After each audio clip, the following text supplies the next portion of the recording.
Leaena mua.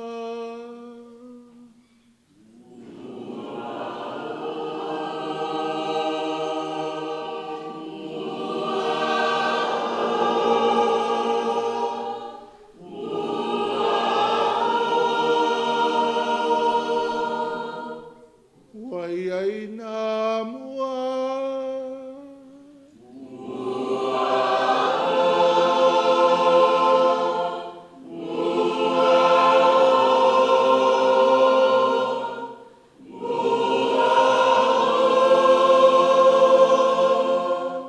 Leaena mua.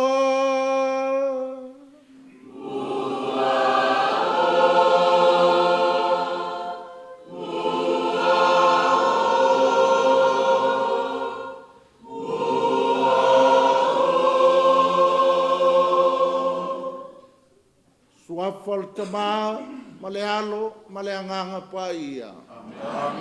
Ia whātasi le lima outou. Au whanga poto poto le nuo le tua. Le tino ke liso. No fuanga o le anganga Paia. O oe ma o le saka la meta o le ola. Taula ia fio mai maliu mai. Tala mai a au.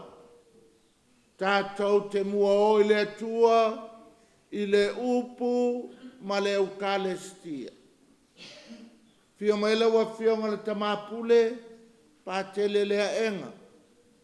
E vasenga o le Faletolu o Eucharistia. No foati a kono mo lato Faletua. Tupu mai le Paia le no foatofi. Fionga le Taitai fono mo lo tau lau lau e vai malima. A wale tala le lei, a wale Faletolu. O le tātou nofo ai i Aleisa nei ma tapa tapa o. Ia. Mo li le nei taulanga Paia, mo le Leaupuni, mo Sasa ma Sisifo. O tātou lima whaatasi le nei tai au, tui le whaito o le langi e fio mai, lo tātou tapa au, lo tātou sili ese, e whamanuia i ainga malava. O le Faletolu, whamanuia i o tātou matua tausi, o le latou talanga atoa, e mamalu, e malosi, e maupopo ai a inga malenu. Ia, tātou moli foi le nei taulanga mo aloma whana witi. E pisa o mai lo ai, e iei tātou mea lai whai. Le foi woto e amatalia, le nei tausanga o a onga, ia. Tātou taptapo ia whaiva alo filima o aloma whanau, tu watu ia onga momoli e foi le nei taulanga Paia. Whala potonga umo le mafutanga tina, whanau a Maria, le au tali Misasa, le au talavou, ia. Ia loto toa tātou e whau le nu. Whau le ekalesia, o le winga lea ma le angava lea, o le tātou whātua tua. Ia. Pangale ye teimi tātou te paie ai, ye teimi tātou te musua ai, ye teimi tātou te ita ai, ye foi teimi tātou te palalau vale ai, ye foi teimi tātou te ifa ile lata male e yo, ia fai atu le tua e whaamangalo o e ma, a vea tātou umalava o suli, o ana sakala meta Paia.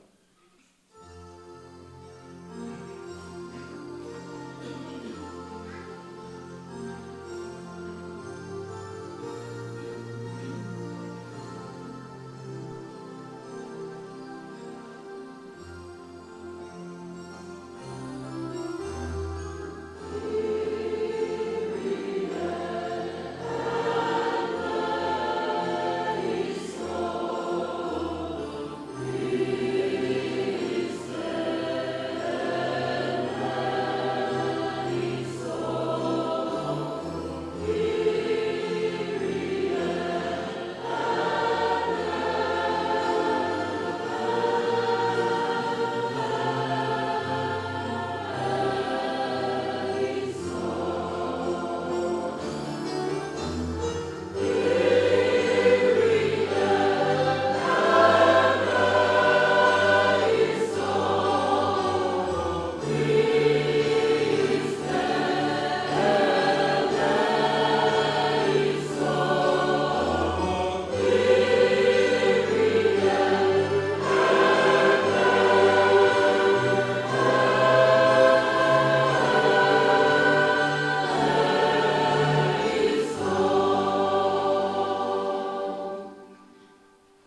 Ia alofa mai a te tātou le tua e ona le mana uma.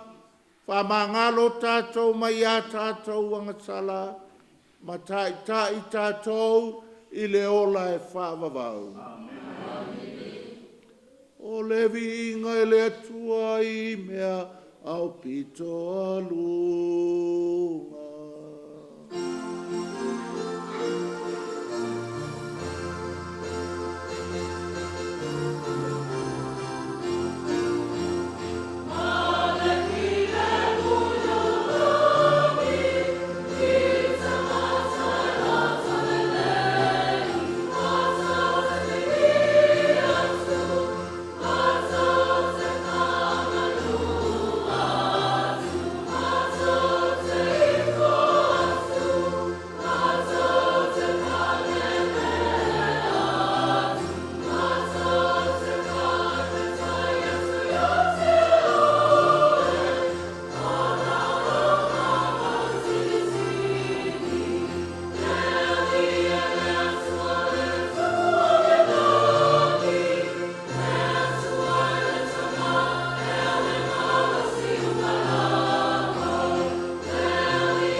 Tātou tatalo. Le tamai o e lava le amatanga lo mātou o la whal tangata. A fio mai pe i o mātou loto ma mawhau. Ina i luma pe o mātou le poto ma le alofa. Ina ia mātou te patasi pe i la ua fio. Whamalosi au lo mātou whātua tua. Ina ia fōringa wa ia pēa la ua fio. I mea mātou te whaia. I le mātou sāwalinga whāle tangata. O la mātou te talo lea. O nau ke li solo mātou wali i. Oh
O le folafolanga o Afioga Paia le atua, mai le tusi mua Samuelu mata upo e lua sifun maleono, fola le fai upo e lua, si i le fitu whaawau le iwa, si i le sifun male lua i le sifun male tolu, to e si i le lua sifun male lua, whaawau le lua sifun male tolu.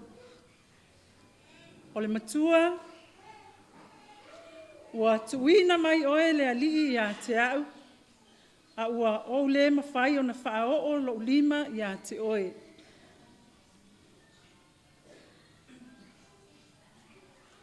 O na tūlai leo Saulo, wa aluifo i le vao sifi, wa ia te ia fo i tangata o Israelu, e na filifilia e tolu ngāwhe, e sa ili ia tā vita i le vao sifi.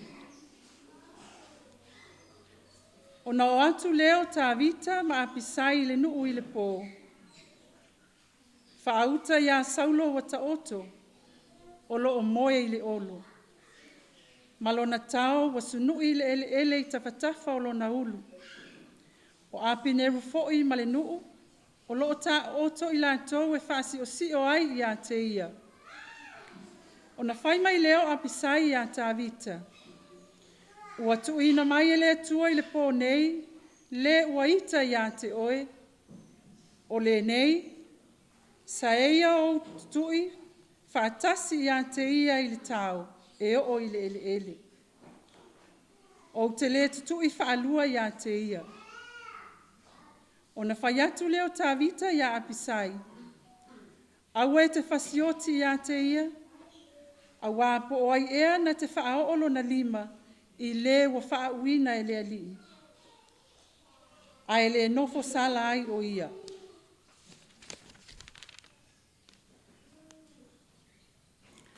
Wa ave tā vita le tau, ma le whangu vai sa i tawhatafa o le ulu o Saulo. O na o leo i la ua, wa lewa ai mai se tasi, wa le ai se iloa, wa le ai foi se e ala. A wawa momoe i lātou uma, o na ole moe ngase mai le alii ua o ia te i lātou. O na aluane ai leo tā vita i le tasi tū, ua tū i le tumutumu o le maunga, e mamao atu. E te le se mea ua vaai i lātou. O na tali atu leo tā vita ua whapea atu, whaauta, o le tau le tupu, ia sau se tau lea lea na te avatu. A o lea lii na te tau iatu i tangata taitasi, i lana mi o tonu, malona whaamaoni. A wana tuina mai oe lea lii i ante au ili nei pō. A ua o le mawhai o na whao o lo lima, i le ua whaauina e lea lii.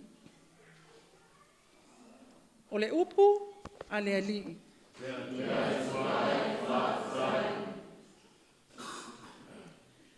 E alofa muti vale, ma alofa fua mai le alii.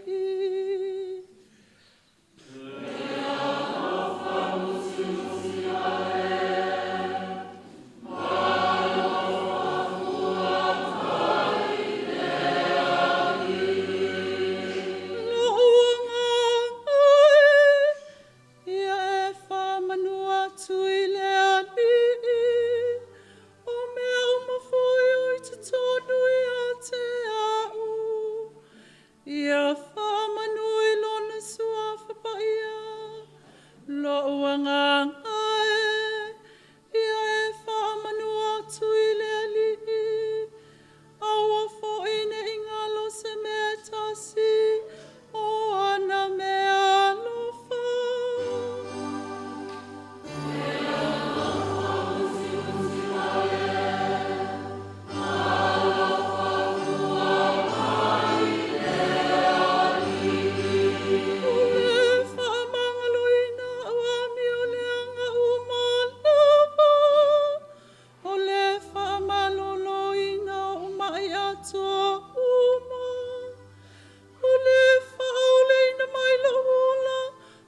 fua mai le ani, e telinge se lona to asa, ai tele lona alofa.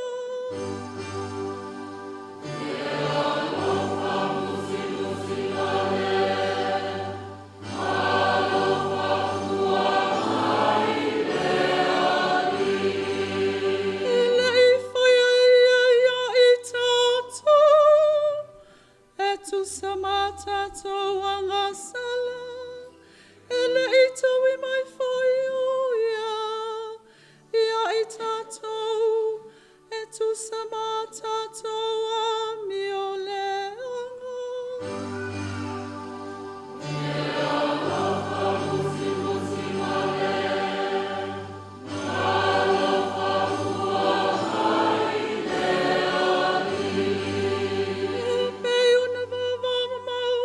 Sasa e Sisifo e fa belava ona fa mamao ia tato solitu la fono e fa pe ona lo fa muti vale o le tamai lana fanau e fa belava ona lo fa muti vale o le ali e matatau ia te ia.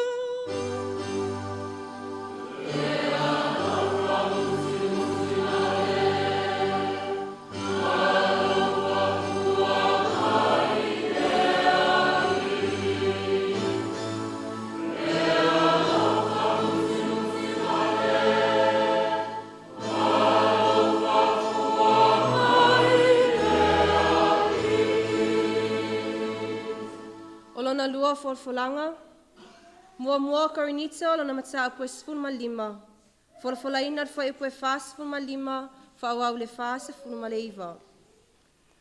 Ole matua, fa'apea ona fōlinga i tātou i le fa'ale ele, e fa'apea lava i le fa'ale langi. E whapea fōi ona tūsia, na whaia a tamu le ulua i tangata ma tangata ola, au le a tamu muli o le anganga whaola o ia. Ai peitai e le mua le whaale anganga, a o le whaale tino, o na muli ai lea o le whaale anganga. E whaale ele le ulua i tangata, na fua mai i le ele, au le tangata muli, o le ali i lea mai le langi. Pei o le whaale ele, e whaapea lava o e whaale ele. Pei o le whaale langi, e whaapea lava o e whaale langi. Whaapea o na whōlinga i tātou i le whaale ele, e whaapea lava o na whōlinga i tātou i le whaale langi. O le upu a le alii.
Sila lima o tau.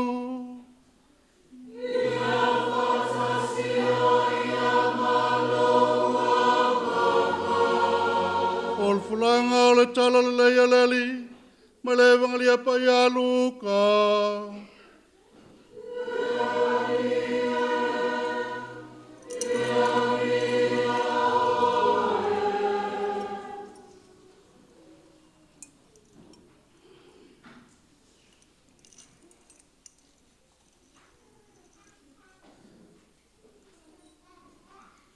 luka i lona matau puono, fola fai upo e lua sfulu male fitu, se i o atu le tolu sfulu male valu. Ona matua, ia muti vale lo o tau walofa, pe i o na alofa muti vale lo o tau Tama. A o te whai atu i ate o tau o e whalunga mai, i alofa atu i e whai o tau mo lātou fili. Ia ngalele atu i e ita mai i ate o tau. Ia o tau whamanu i atu i e whetu mai i ate o tau. Ia o tau te talofo i mo e tua i fua mai i ate o tau. O le po mai i ate o i le tasi ala whau. I nā liliu atu i ai le tasi. O le ave ese lau of tele. Awa e te vau i atu fo i lau of tino. I nā matu i ai tangata uma o e ole mai i ate oe. O le whao i au mea, awa e te toi ami nātu. Pei ono o tau loto i tangata, ona i ala tau whaia i ate o tau. Ia whapea lava ono o tau whaia i ate i la tau. Pea whai tau te alolofa atu i e alolofa mai i ate o tau. Pea sea ea se whaafitai i ate o tau i le mea. Amwa ua alolofa atu e angsala i e alofa mai i ate i la tau. Pea whai fo i tau te angalele i atu, i e angalele mai i ate o tau. Sea ea se whaafitai i ate o tau i le mea. Amwa ua whaia le alava mea e ua angsala. Pea whai tau te avatu tupe i enu no mai, ma o tau whamoe mo i ai e toi maua mai ai. Sea ea se whaafitai i ate o tau i le mea. Amwa e avatu e tangata angsala tupe enu no ina e tangata angsala. Na ia lātou maua mai sona whatusa. Pei tai o tau, ia o tau alolo whatu, ie o whai o tau mo lātou pili. Ma ia angalele atu, ma ia avatu tupe no ina. Au ale whamoe moe se mea tasi e au mai. E tele ailo o tau taui, e avea foi o tau ma whanau ale silisili esi. Awa o ia le anga malu, ie anga vale, a toa ma e a mioleanga. O le nei, ia muti vale lo o tau alofa, pe o na alofa muti vale o lo o tau Tama. Awa tau te whamasino atu, ona le whamasino ina mai ai lea o tau. Awa tau te whaasala, na le whaasala ina mai ai lea o tau. Ia o tau whamangalo ina atu, e whamangalo ina mai ai o tau. Ia o tau fo ai atu, e fo ina mai ai ate o tau. E fua i mai e la tau, i lo o tau lava i e pulupulu le fua le lei. E lo lomi malulu ina, e tumu ma solo i tua. Ala tala lea leli.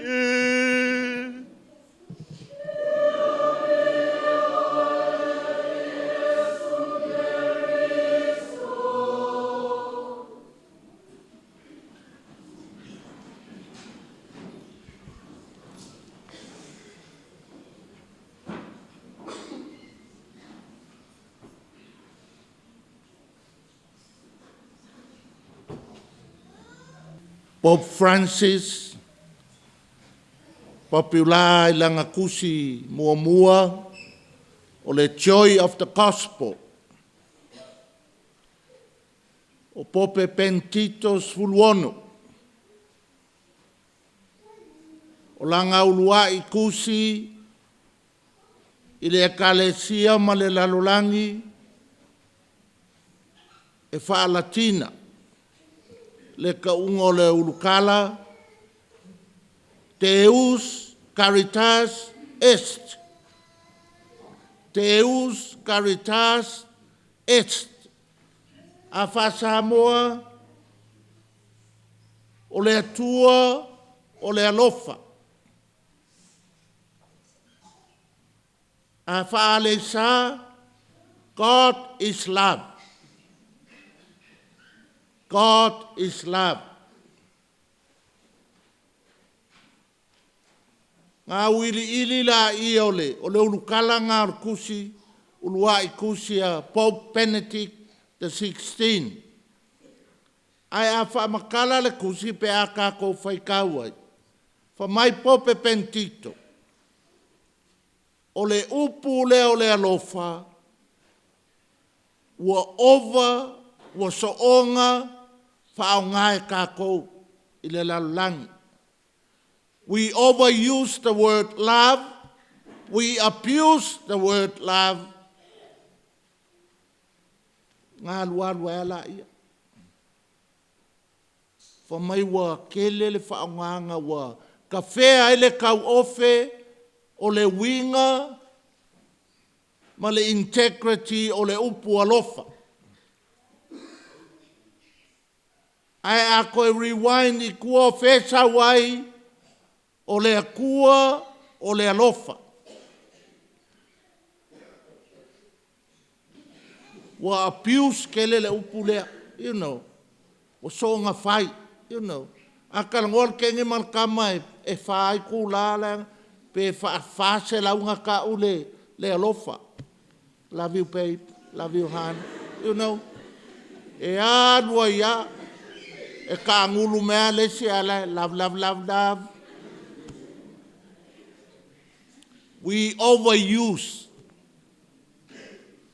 E ngai ai sa mo ia solau kala kiki a kurika I ke loki ngai. Te ka mo e koe ma se masi mawu. Ia ngala kala kuaka umwhara. Mo le lafu mai loki ngā pe ai singa masi ma alofa mai se I. Wha masi mai le mako kok sa mo wala e whai. You know, ngai le leile wha o nganganga. Ai aru fo e ke koko mai se ki a kongo po se pakele se ia konga.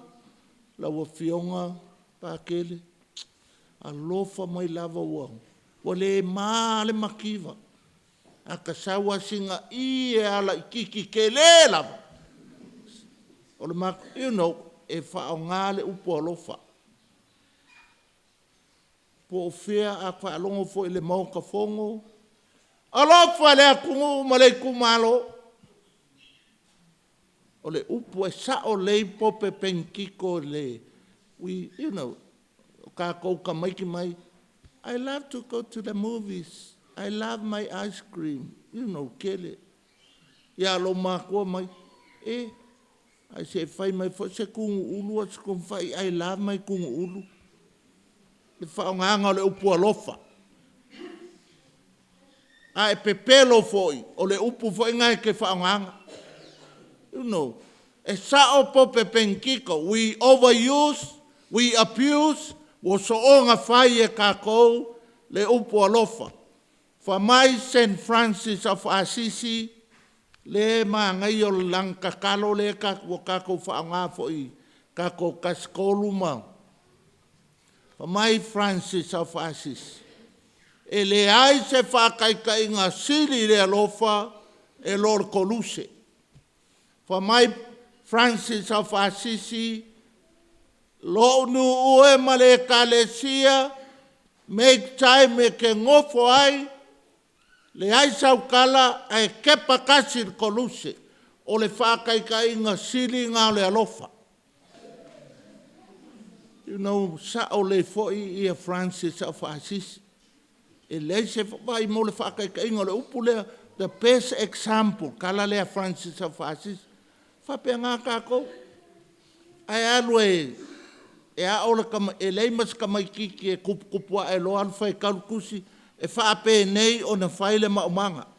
E ke whiu e whai kau e ke lei loa lafo se mea e ke kilo lo uso makua o lau kama le la fonga ma le konga le kia pula o le whaakai ka inga.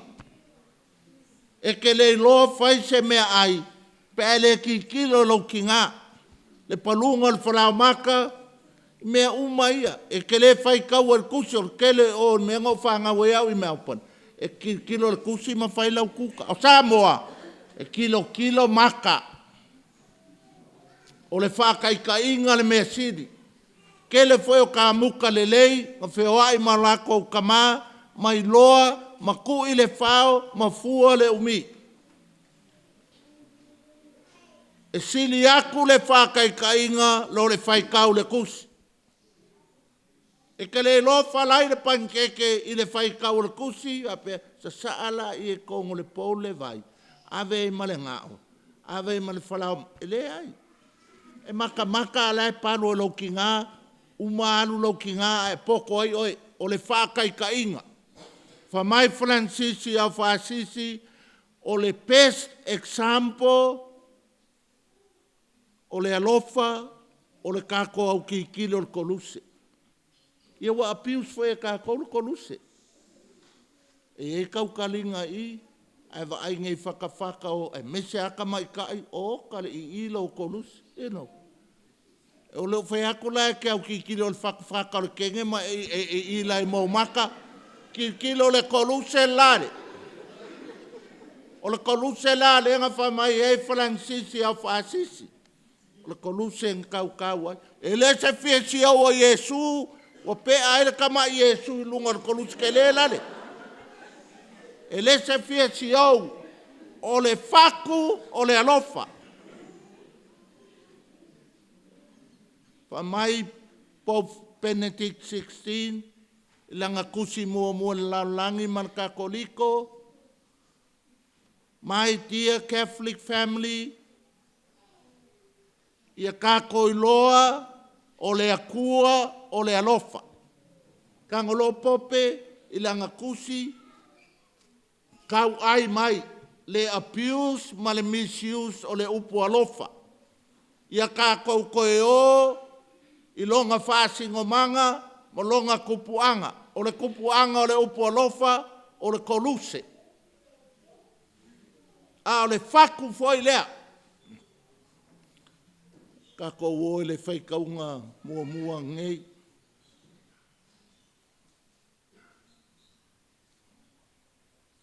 Ka ke mawhauwhau ai. E ngai e last week. Ngai e le evangelia le verso lea. Amuia, pe o upu ia o le evangelia le solea. Oi kalo fai, wai fa amuia, fa oi kalo fai. E ngai au ngei, o si le alua a Iesu le evangelia le so. Ia wa whekau I fo ia ma le lou wao le kau, o si fo le alua Iesu. Alofa, I le kangaka ika ia oe. Pa ko si ilunga le fua. E manga ia le vaso le whamai. Ai fai mea le lei, amu ia oe. Ai le fai mea le lei, oi kalo fai ia oe. Mo ia, ai fai singa mamao. Awa laka le sawa Iesu whamai. Ei, alofa, I le kangaka le ngao ia lo mamanga. Alofa, I le whafinge le ngu ia lo pākua le saperu. Vai le si o le anu, o le evangelia le so. Alofa, I le kangaka le pepelo ia oe. Pe akako kango e au ili le luia le akua le so. Ia e manga ia ku maila kako ingei le aupungi ma sae ma sifu. Whainkai nga whaakingo ngamea. Alofa ma wha mangalo kaka ngalaku ave au la au whaasai ngai le mamanga. Vai le whainkao le lui le walui ai kako. Sa mangai ale asala wa kea amuia o e pa kenge le lei. Amuia o e pa kamal lei. Oi kalo whaia o e pa kamale anga. Ai saulo ngei wa come close. Ai o ki munga ma makangi le koe oso ai le upo le kole so. Alofa le whiawhinge le whai au kala isi whiawhinge o le au loko. Vai le whainkao me le walu I ai kako. Alofa I le kamaloa le fialu lau kolua. Vai le lui paka kako e le kua le so mai wola whainka.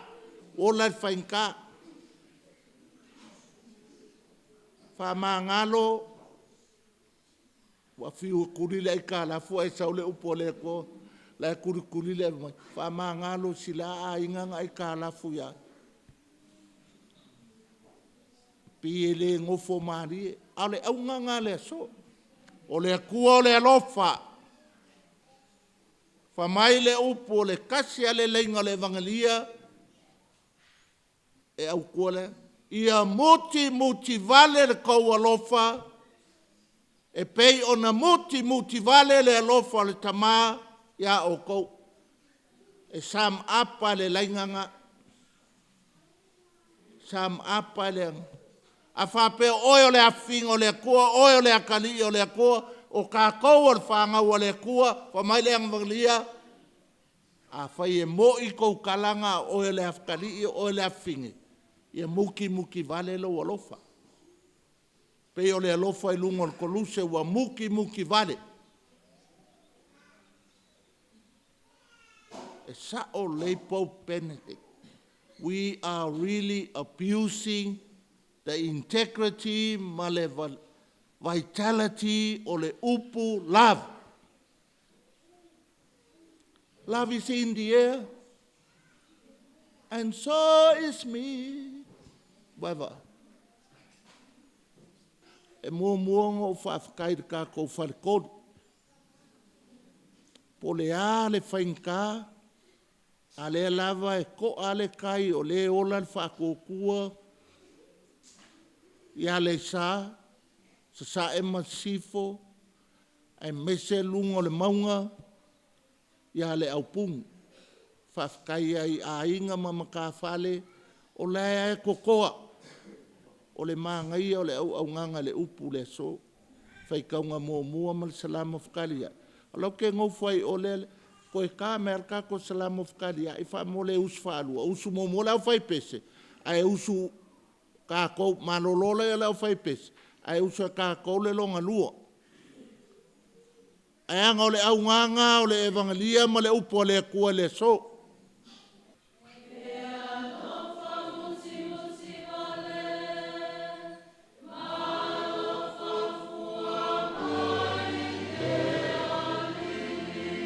Aluma kakou, alofa musi vale,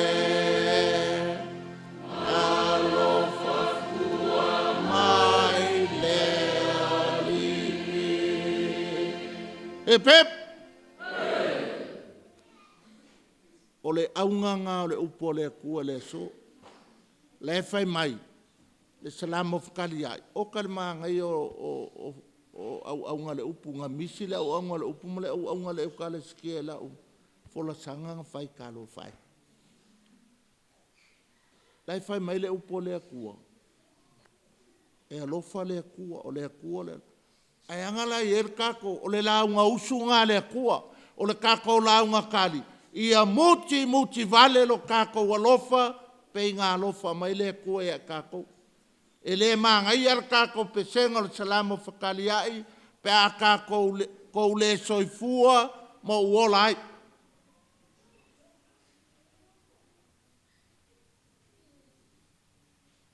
A kupu le meanga i loko i fale ma si o manga o le kako whare koru. Kua seki a kako. Kua seki a kako. Le wha mai le kua le upu le so, a lofa i ka ngaka leanga. A lofa i ka ngaka ai ka alafu, a lofa i ka aka ngā oi. A lofa i ka ngaka wha nguku lua. A lofa i ka ngaka Paia, e ko a sau ape a whai ngā ai. Vai le alu, e le kua e lu i ai kākou. Ia e saunga e le kalinga fia wha alonga mai, se le o anga la mela alofa i fuwa, you know, kākou ngā. A lewa si ile levo le koe a kākou. A whai wa muki vale, kau lo ngā kali i lunga koluse, o ngai kaua kwai lo ngā alofa. O le kākou la unga kali, i a kākou pei o le akua. A ele umala sāngei, a whape e sesi o ko au loko kua ingo ngai. Vili. Sorry, o lo wika ia oe, ia wa uma fo. A Aleisa ke le fongi, sa vali iai, a le ai, sa ka vale sesi ke ka lafo ia ke aluai. Ke va ai a kupu le mea ngai le so. E a makar kako Ash Wednesday, a makar kako whanga fulu, ke i kākal ko au loku man ko ainga wa ese au inga wa e ola fia fia. Joy of the gospel. E ki lo kāka au mai wa ese al ka le aso. Ea, ka ele whaakolu le aso. O le lui ngā mō kākou. E leo sesi ka ele le alofa alo ke ngā fau kou whaui ngā le mele. Le kākou Faletolu, te leise winga o ngei meo sau ngi ngā loku, pe a le fua mai. Vai le mā ngai o Francisi au Asisi, e le ai se whakaika inga le lei, lo ngofo se kaimi mai ki kilo le koluse. The best example of love o le koluse. O le best example le upo le kua le so, o lo walofa I kangaka ke le fia alofa iai. O le lui ngā, I e alofa I kangaka laua levan kolosi lau api. O le lui, I a tik. Ai ai se finge le au pungi makua ingo iai, alofa iai. Wha mangalo iai. Ai au ke anu fwe le au pungi masae, whai mua I Sisifo. Kwa soa kwa le osu sui ki e lunga le maunga, ma kukupu ai mea le lei, Aleisa, kako Faletolu, kako moli ngai Misasa, kako loko koe, whai le upo le kua le so. Wa e o fai au ma kwa ule fia le upo le kua, e sel whai nka. A lau whai mai vai nga, whai mako aso ma whau ma fsosoani, I le kausanga le kwa uma. Whailola I o group sharing. Ke longa le whainka ngā luenga ngai sosong ke loe whapea ngā fo I ngai ki a kongu. O le whainka le au skaulanga. O le maalia I o group sharing mai. Kusa wha mai oka e fia whai mele lei ai malosi kele le pākele. O lau a lau whekau I le lau kalang whai sosoang. Ke le lopengo whai fo I ki a kongu. Lau kalang whai sosoang. Wawar me paka le pakele pe aleanga mai. Pa mangalo. O le alofa, e vale o lalo ulo fale kua ma soso. Mai ie fingofia yanga ia ele fingofia mako. Pa te sa. O le a le pa ia fale kolu. Aleanga kou ki a kongu. Pa wawar me paka le kafa kolu le lunga I. O le li ai. A sau I. Manola wa fianga. Ngai koke a amu mai lau kala. O le mea ngai pakai ka. Lau kala ang fai sosongi. Po le a le fai nkao le pakele ma le oskaulanga. E ke fasia le anga malu. O le alofa ma le wha amangalo. Le whale kolu o le kako Matagaluega. Wha amangalo. Alofa I ka ngaka lai. Silinga ika iai, ai le po le aso ngei, whai sau mea e wha mangalo, ai se singa e ke ikai. Te māma le alo ma le ngang Paia. Tātou tutulai e tau tino le tātou whātuatua. O te whātuatua le atua e tō tase ona le mana uma,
Tātou te talo mo le Tama Paia. I le whenga iai ngase o le tino. Anga le leile atua o le fo maisili. Whafo i le malosi. Malona soifua tautua. I le atua e ala i lona tuwhinga o le Tama Paia. O le tātou o lenga lea i le alii. Tātou te talo mo le tātou puleanga.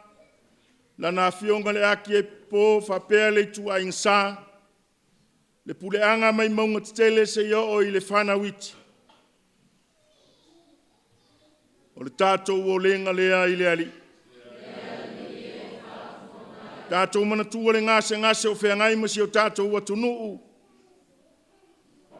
Tātou te talo i le atua o manuia e whamanuia i a Samoa mauna Taitai.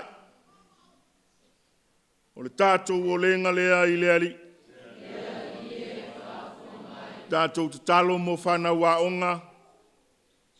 Nei vai tau o le soifuanga, le lolo wā o le tau. Pui ma malutia i lātou i ao anga alofa o le tātou ali o Iesu Keriso. O le tātou o lenga lea i le ali. Tātou manatua, le tua inga sā ua whai ilangi le wholaunga. Mātua ma whanau o le tātou Matagaluega. Ia mapu file muatu i lātou i le atua malona malo e whāwawau o le tātou o lenga lea i le ali. Whētarai mai o le ali e ala le manamanga Paia. Na sau noa iai le Afioga i le Akiepikopo. Ia ululu mata folau, ia ai ma Finagalo, loto le taito tas, e toa matawina ai le tātou folaunga, o le tātou o lenga lea i le ali. Le file mumoni o Keriso, i nuu o lo taape ai, le whewata wai, ona o le sailinga o le Pule, pe foi tonu e ka le sia mainga, file mufo le nao Keriso e saunia i tātou uma, a wale nei taulanga Paia o le tātou o lenga lea i le alii. Tu whātase o tātou mō moonga, le whautua talo le tina Paia. Se o lofa le sina, ala malofa o le matu ora, matu whiawhia, matu whanua e se lofa.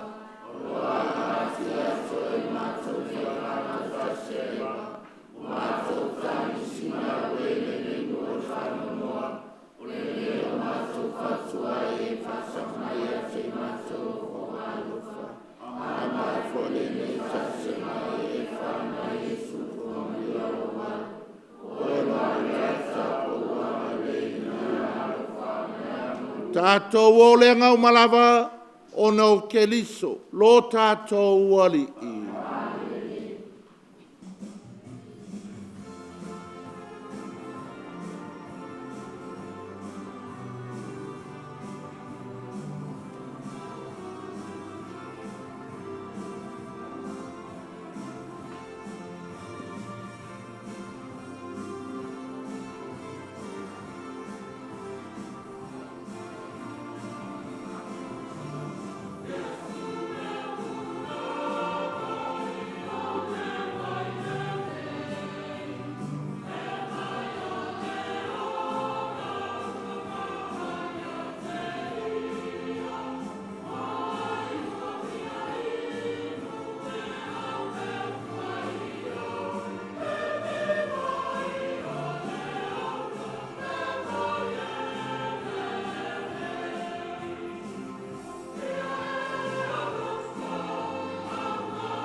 No le atua i o tau talone ia tali leia la tātou taulanga, e le atua le tamai ona le mana uma.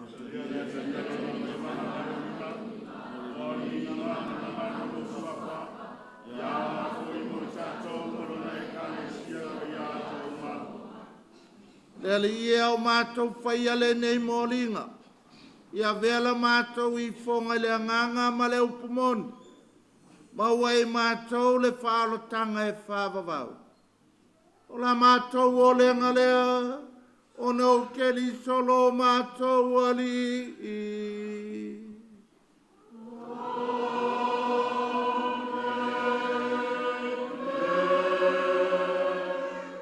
Ia fatasi le ali i moto.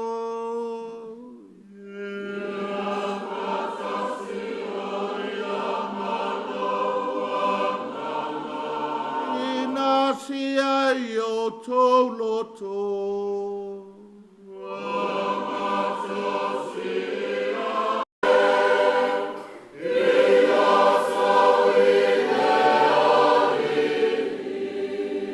Ia tato faftai, le alilo tato watua.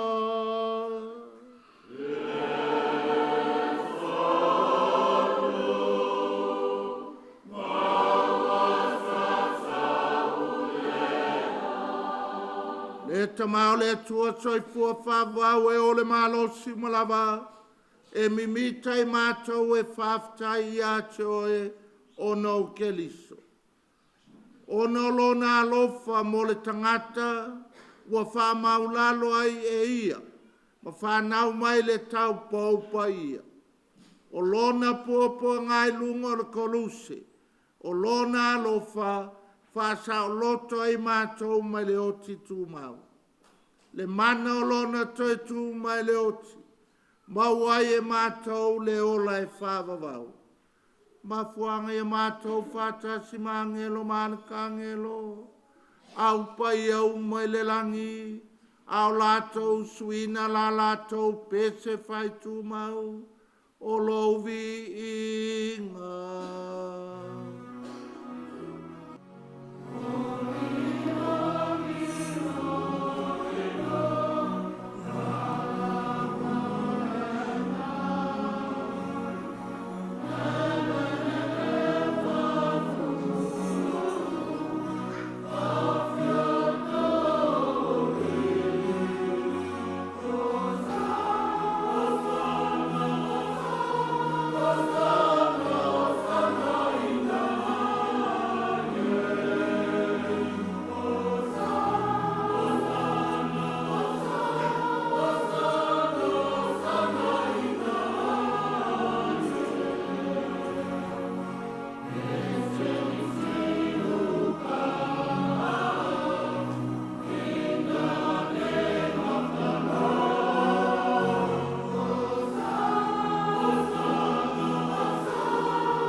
Elia wai matua Paia lava oe o le punanga o Paia uma. A wina mai lo wanganga e wha Paia nei me alofa. A vei la tau moi mātou o le tino ma le toto. O lo mātou ali o Iesu Keliso. Au leitu i nātu i o le oti na ia tali e lona lava malie. Na tango i le areto ma vatu i ate oe le whaftai. Tofi e le areto ma vatu lona au so, ma le whape atu. I nā whango fia iai o tau malava, ma ai iai, o lo tino le nei, e foi natu mo o tau.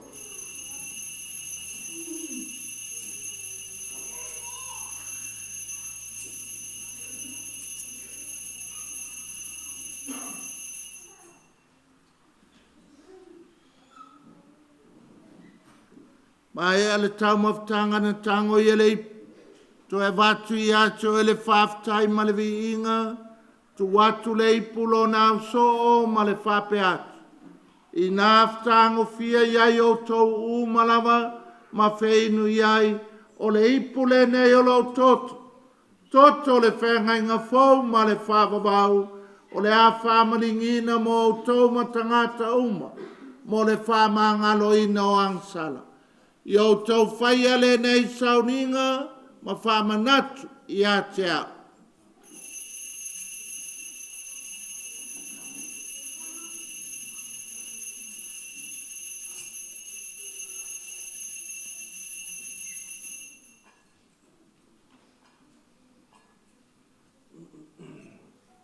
O le misteri o le fatua tua.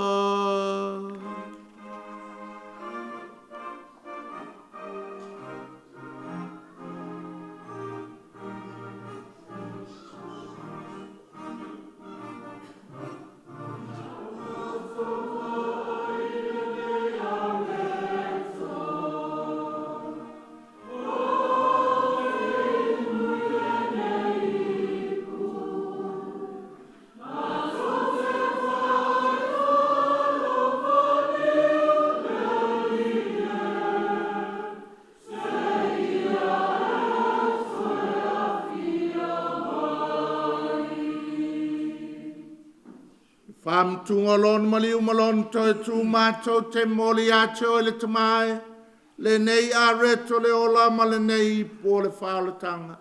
Mato te whafta i acho e, walo i mato e tutu i o luma, mau auna i acho e, fe soso anu mai a mato uma, we wa mautu whanga le tino ma le toto ke liso. Ina ia whata stasia i mātou, i le maftanga e tasi, a le anganga Paia. Le lie e manatua lau e kālesia i le lalulangi atua, le ia mātu ole le alofa whaitasi ma whalangi sisi lo mātu i Tama Paia, Mosese lo mātu Akiepikopo ma le ituai inga sau. Ie manatua o mātua uso matua whawhine fo yatu lo lātu mānu lou, ma le whamwe moe le toi tua. Ie taria i la tau whatasi ma tangata mariri umai le mala malama o la o fio. Ie alo whamaya te mātou malawa, ne ia mātou au ngā mātou te awai whatasi le ola e whāwawau. Na mawia le tinātou pōu o le atua, Sififo Paia la na tani.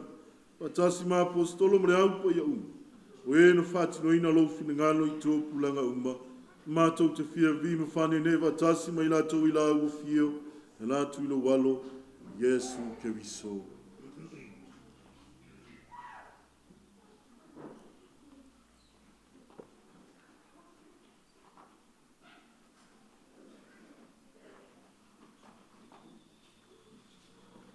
E tamama mana e, ono ia whatasi ma ia na ia te ia, i le maftanga ma le anganga Paia, o le vinga ma le malu ato wai la wafio, i le whavavau, whaavavau lava.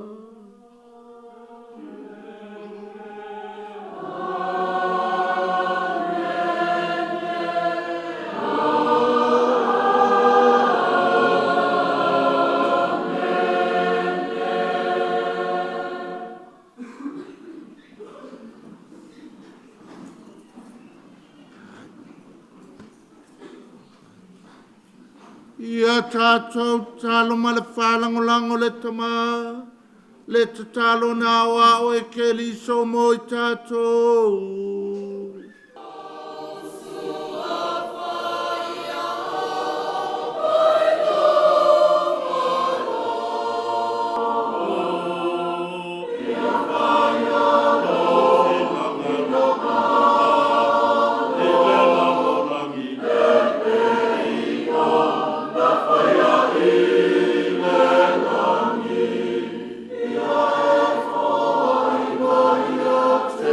Ima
Ave ai mātou le alie mai le angauma. Au mai a mātou le file mui o mātou waso. I lo walofa muti muti vale. Whasau mātou mai le angsala. Pui pui a mātou mai atu ngarunga uma. Au mātou whātatali atu ma le whāmoe moe fia fia. Mo le fia mai o le mātou whaola. O Iesu ke liso.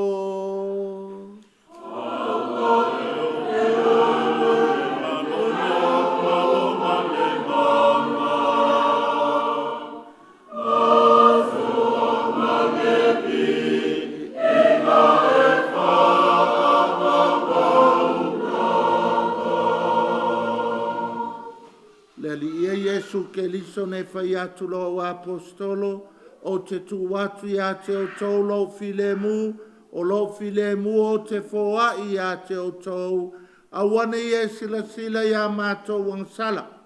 A le fatu tu o la we ka le sia, mai au mai a mātou le filemu, ma le tase o lo malo, le we soifuai le whaavavau lava. Amen. Ia ia te o tau tu mau le alofa o ke liso. Whatafa i tangata i o talane mai whai atu ai. I love you very much.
Pauta ia Iesu ke liso, pauta i Leaena te avese anga sala le lalolangi, a mu ia o e ma, wa valauria le tali suanga le tamai mamoe.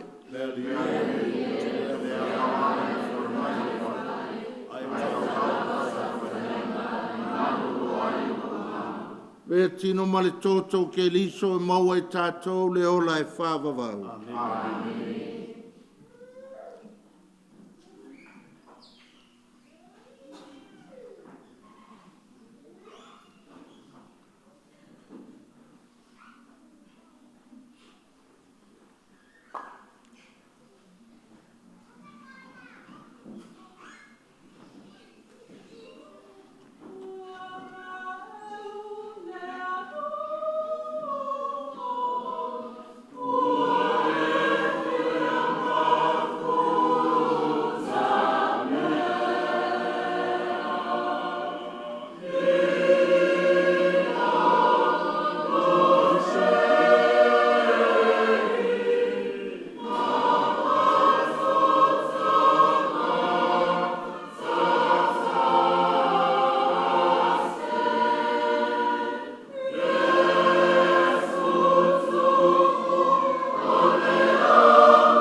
ia tātou tatau.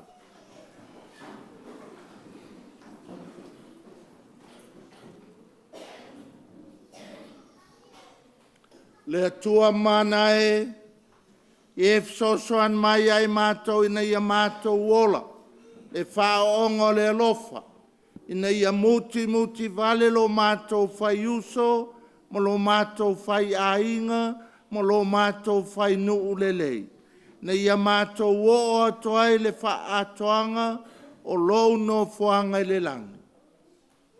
Le mātou o le ngale o no ke liso, lo mātou ali i.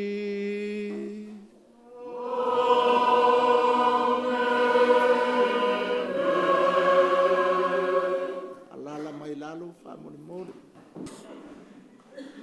La wha umala o whawhkai ngau kangoku umai le Patele whai kaiminge.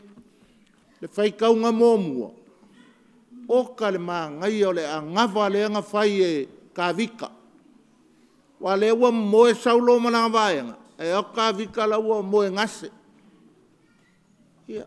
Wha mai le kamangu merakasi ai salai e po ai elenga. Ku waku lo le kao e wha umai saulo lau feeling o merakasi. O le kali a ka vika o le kali fo e ngā ka kou. Le e ao le langi. Ku le whaamsingonga e whai e le kua. E mwhaia e ka vika wha uma saulo a le kali le au ngā mo ka kou. Le soi fua ma ao le langi. Ku ui le kua e whai e le whaamsingonga. Le whale kouru. O le kako lape a whaakako riko. O le kako ka kuskusirima. Ku mea ngai whai e le kua. Kako i ia ka e lumai whaur kako makanga luenga. Le kako wharekou. Ku umea ia po le ale le anga o kangaka. Lai le opo le langi. Ku umea ngai whai e le kua e kako i ia pea. I o lava ngā kala e whai mai ngelfu TV ko e lua la unga le Akiepikopo. Mau kango e ku umea ngā ke whako whai a kako. Kako whakaui. Ia whātasi le lima o tau. Ia whamanuia mai le tua e ona le mana uma, le Tama, le alo, ma le anganga Paia. O iu te olas Paia, o iu au tau le manuia o ke riso e ala lopa ngau o ngātu i le li. Le atu ai.